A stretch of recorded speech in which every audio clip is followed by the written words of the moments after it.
Rain slid down the warped window panes of the Whitworth estate like fingers desperate to get inside.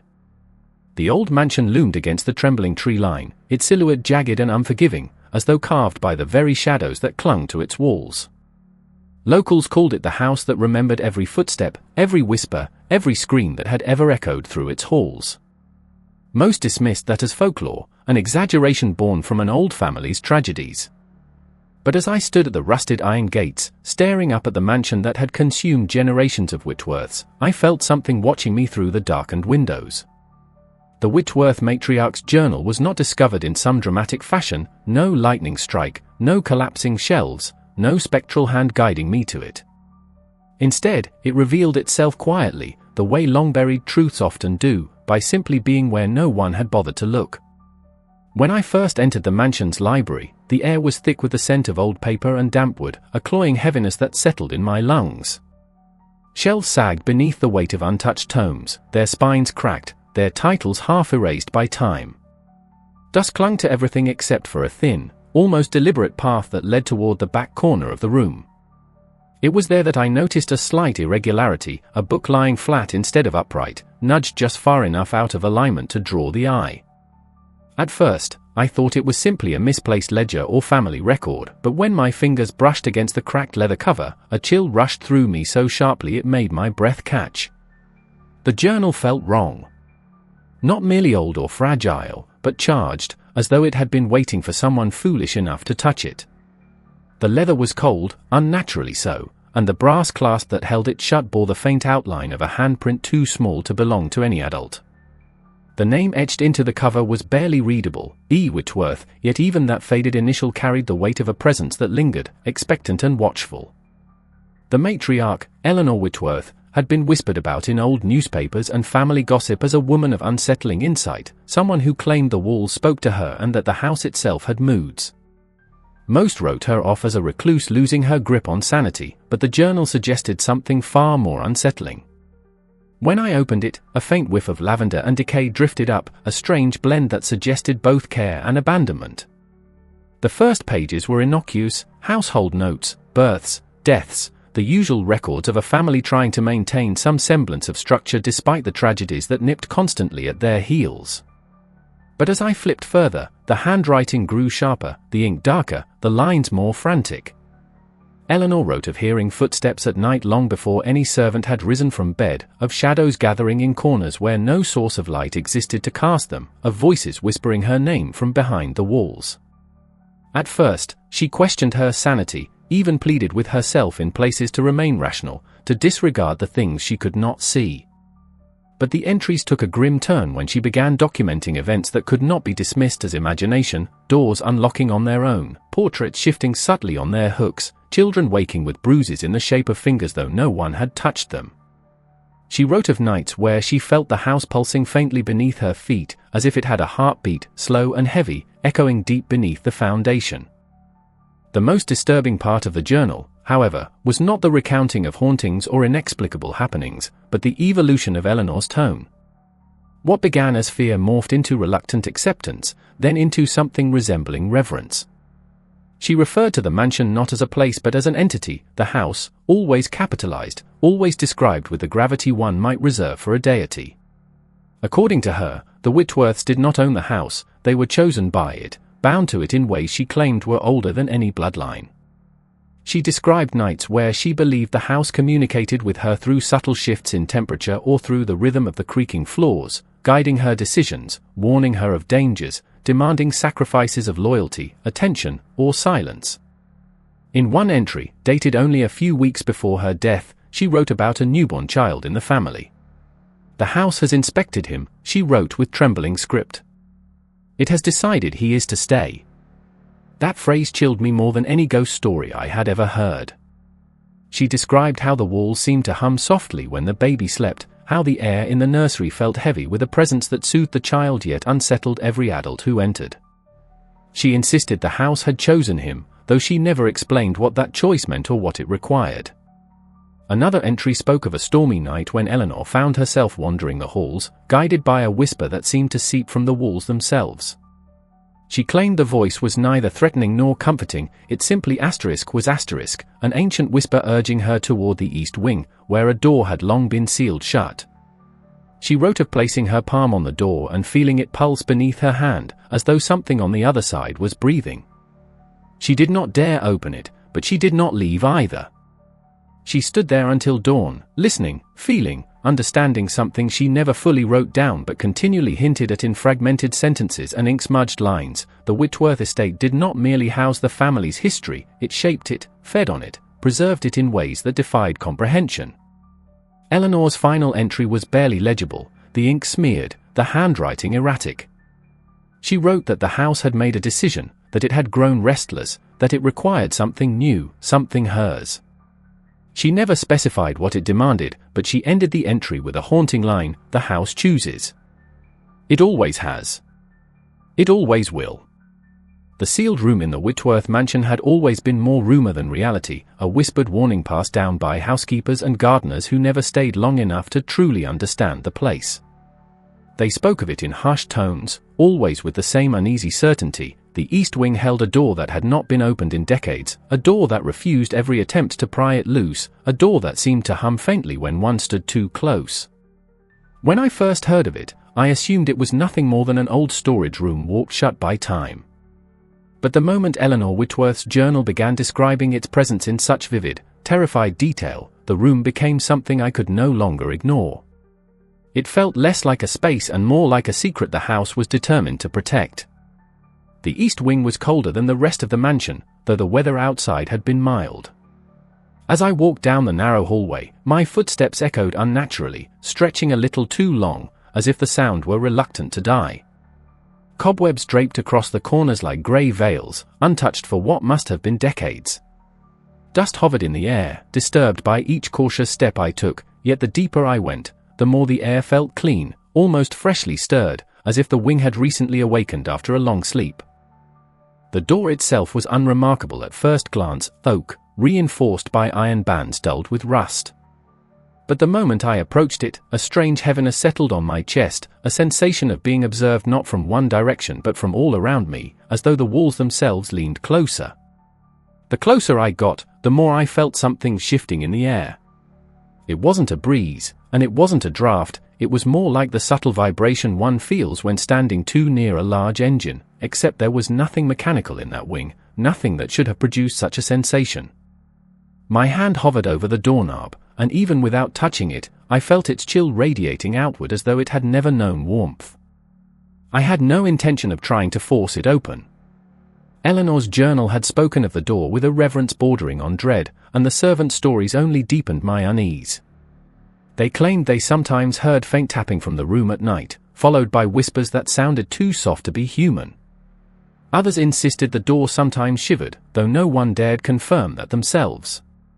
Yet despite all these warnings, the house seemed to be guiding me here, pulling me toward a place I should have avoided.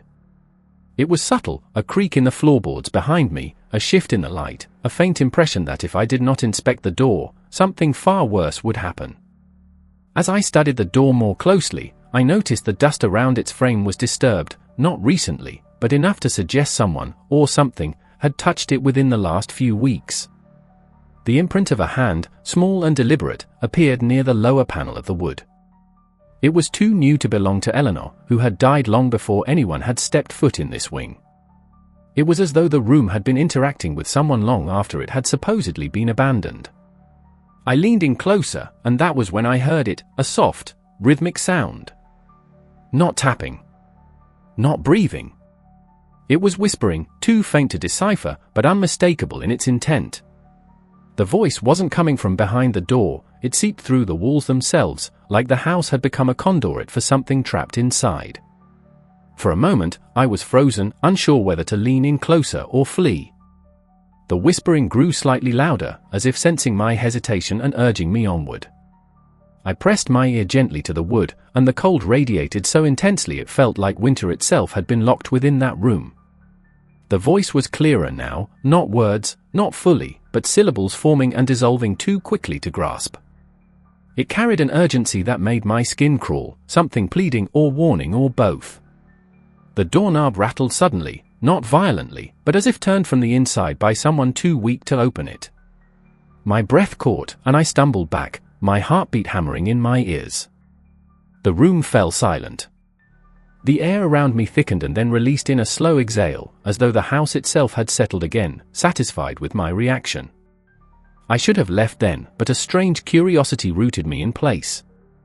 I reached out once more, this time letting my fingers brush against the iron doorknob. It was warm, shockingly warm, as if someone had been holding it from the other side only moments before. The warmth faded quickly, replaced by a pulse that throbbed faintly beneath my fingertips, steady, rhythmic, terrifyingly similar to a heartbeat. I jerked my hand away, stumbling back until my shoulders hit the opposite wall. The hallway seemed darker now, shadows stretching longer, the silence pressing in from all sides. I had taken only a few steps away when the sound came again, the unmistakable click of a lock sliding open. I froze, waiting for the door to swing inward, for something to emerge, for a shape or a whisper or a cold hand to reach out. But the door didn't move. It remained shut, perfectly still, as though it had never stirred at all. And yet the new gap in the frame, barely noticeable but undeniably real, told me the truth. The door was no longer locked. It had opened itself. The night the missing Whitworth heir returned began without any indication that something extraordinary was about to unfold. The storm outside had quieted to a steady drizzle, the kind that made the old gutters groan softly as rainwater trickled through their rusted veins.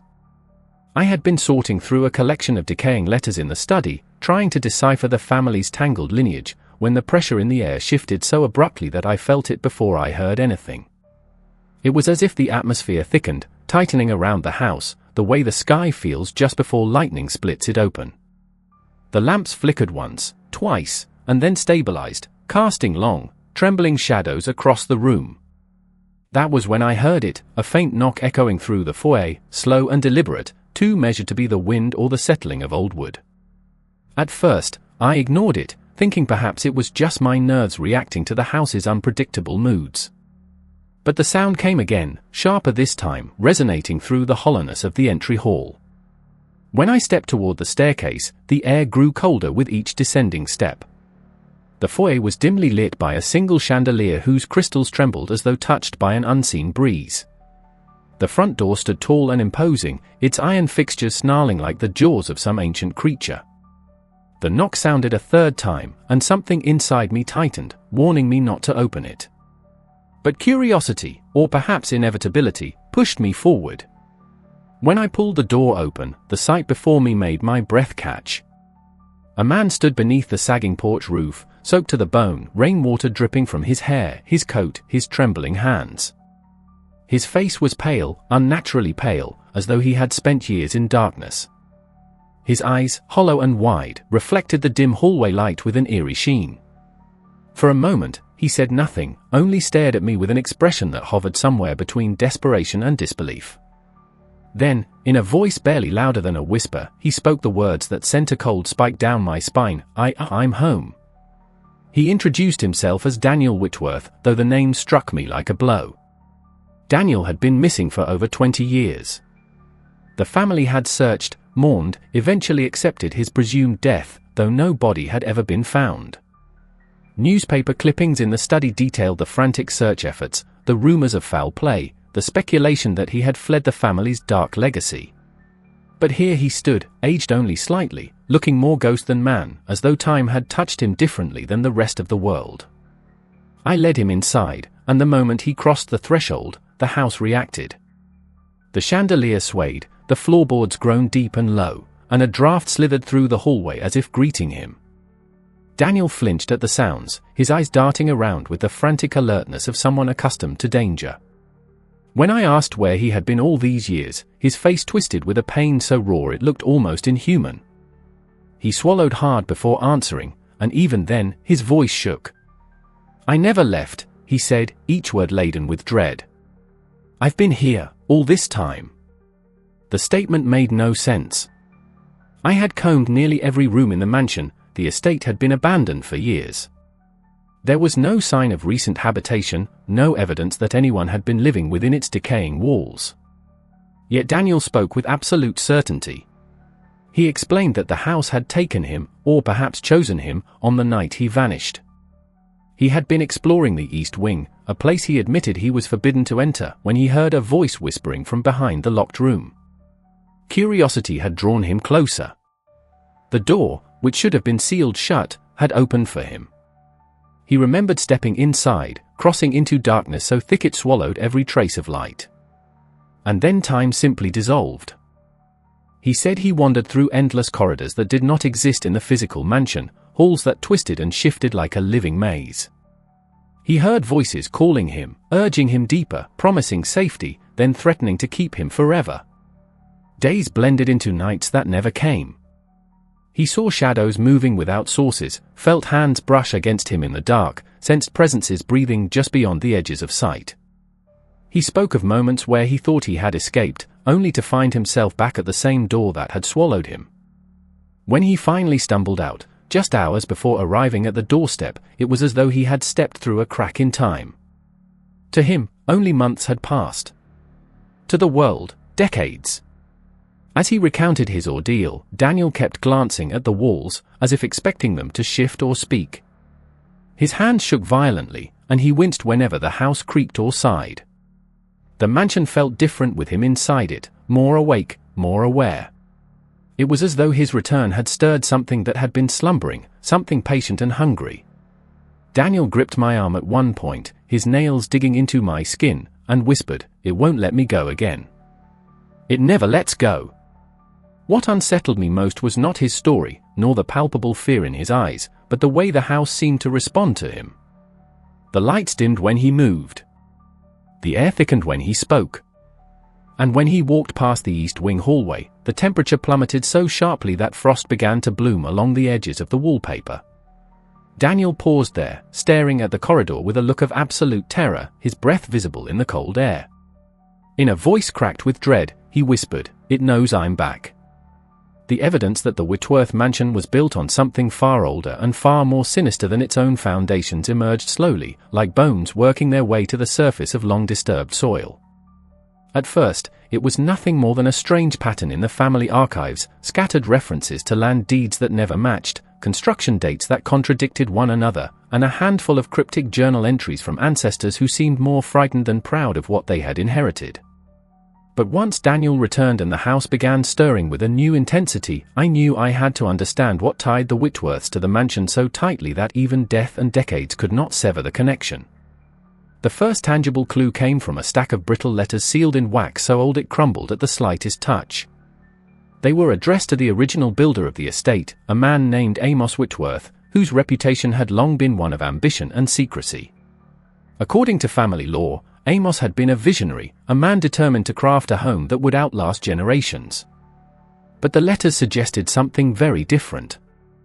They referenced the agreement, the consecrated ground, and most disturbingly, the promise beneath the soil. Reading them felt like eavesdropping on a conversation not meant for human eyes. The words were formal but tinged with fear, as though the writer were reminding Amos of a pact he dared not break.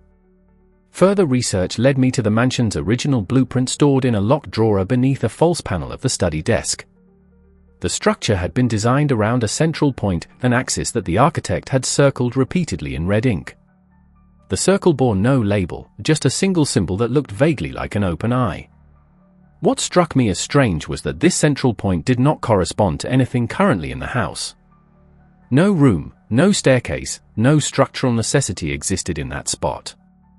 It was as if the entire mansion had been constructed around something that had since been hidden, sealed away, or absorbed into the architecture itself. Daniel, still shaken from his time trapped within the mansion's depths, insisted he had seen something resembling that symbol etched into the walls of the shifting corridors he wandered. He spoke of passages that felt alive, surfaces that pulsed faintly when he pressed against them, and rooms that seemed to appear and vanish depending on the house's mood. He believed those impossible hallways weren't illusions but echoes of something buried beneath the estate, something that twisted reality the way a submerged current distorts the calm surface of a lake. Driven by a mixture of dread and necessity, I searched for historical records beyond the family's own documents. Local archives offered little, as though someone had deliberately erased all traces of what existed before the Whitworths claimed the land. But old church records, preserved in a forgotten annex of the parish down the hill, finally revealed the truth in fragmented, faded script. The land had once belonged to an early settlement known for rituals meant to appease spirits of the earth. The settlers believed the ground itself was alive, listening, judging, demanding. They wrote of an ancient burial site where offerings were made to keep the watcher below dormant. The records ended abruptly following an account of a night described only as the reckoning, after which the settlement vanished without explanation. When Amos Whitworth purchased the land generations later, he must have discovered remnants of these rituals. One document, smudged with ink and water damage, described unearthed bones arranged in careful spirals, symbols carved into stone slabs, and soil that vibrated faintly when disturbed. Rather than flee from the ominous discoveries, Amos seemed drawn to them. He allegedly consulted with local mystics, studied forbidden texts, and eventually came to believe the land held power he could harness, power that would ensure his family's legacy. The pact, suggested by both the letters and the cryptic journals, appeared to be simple in its horror. The Whitworths would build their home upon the consecrated ground, and in return the land, whatever entity dwelled beneath it, would grant protection, longevity, and prosperity. But such gifts came with a price. The earliest Whitworth entries hinted at sacrifices of devotion, silence, and, though never stated outright, lives. Some family members mysteriously disappeared, their names crossed out in the lineage as though they had never existed. Others went mad, claiming they heard the ground breathing. One ancestor wrote that during storms, he could feel something shifting deep below the floorboards, as though restless beneath the weight of the mansion. As I pieced together the fragments, a chilling picture formed. The mansion was not merely a home but a vessel, an anchor binding the Whitworth family to the land's ancient hunger. The structure's strange phenomena, the locked room that opened on its own, the impossible hallways Daniel had walked, the whispers in the walls, were not hauntings but manifestations of the pact's influence. The house was alive because the ground beneath it was alive.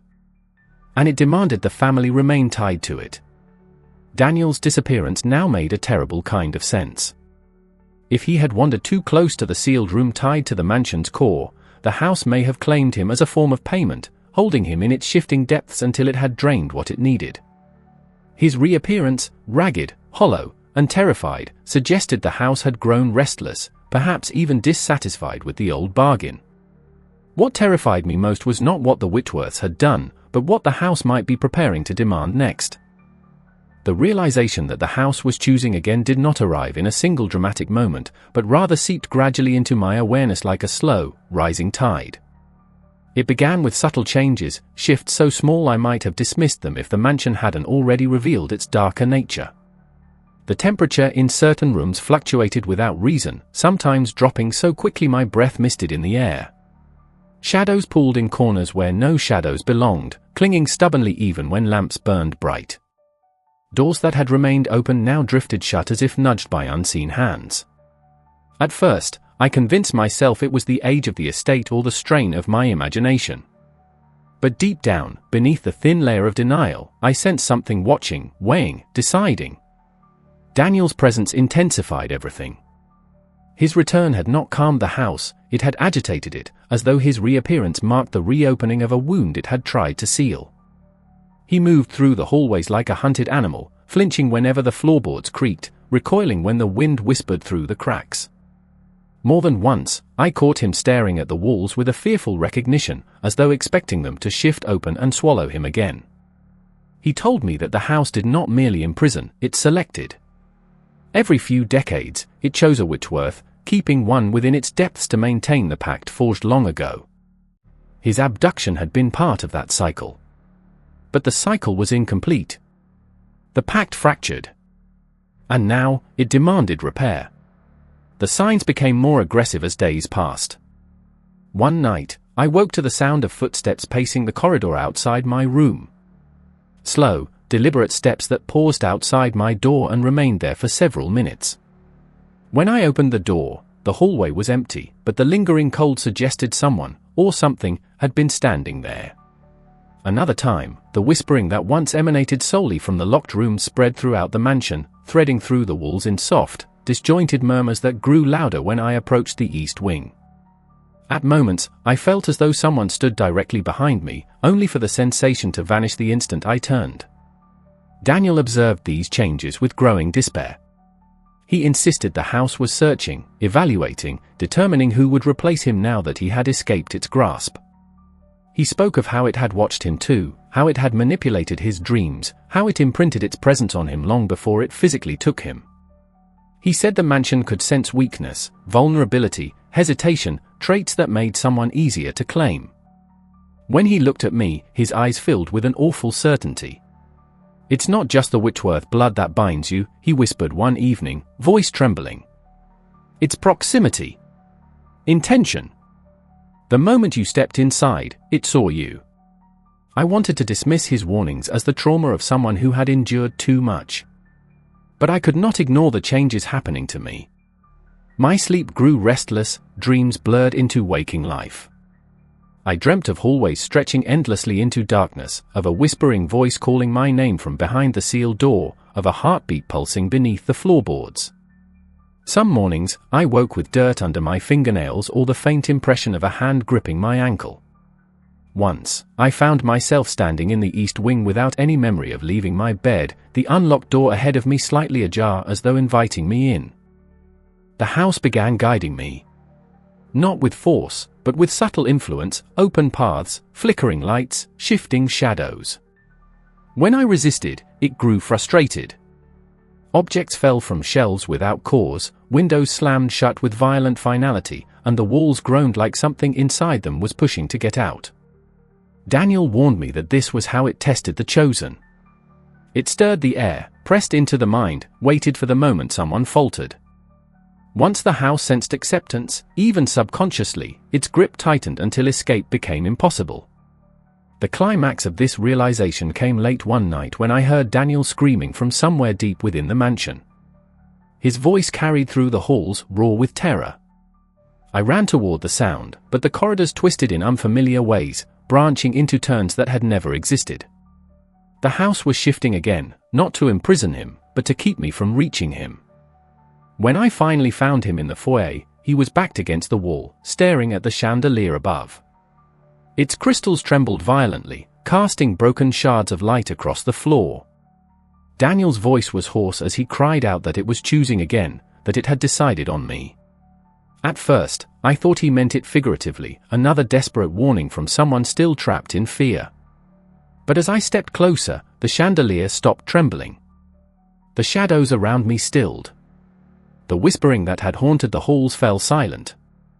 It was as though the entire mansion held its breath. Daniel stared at me with a look of utter devastation, as if seeing something descend upon me that I could not yet perceive. In that suspended moment, I understood. The house was no longer searching. No longer testing. It had made its decision. Its presence pressed against me like a cold hand settling on my shoulder, invisible but unmistakably real. I felt the same oppressive heaviness that had surrounded the locked room, the same whispering hunger that Daniel had described, the same ancient expectation embedded in its foundations. The mansion, built on consecrated ground with a pact steeped in blood and silence, had turned its gaze toward me. I was not a Whitworth, but I had walked willingly into its history, touched its secrets, stirred its dormant appetite. And in the quiet that followed, I sensed the truth with chilling certainty. The house had chosen me as its next inhabitant, its next keeper, its next offering.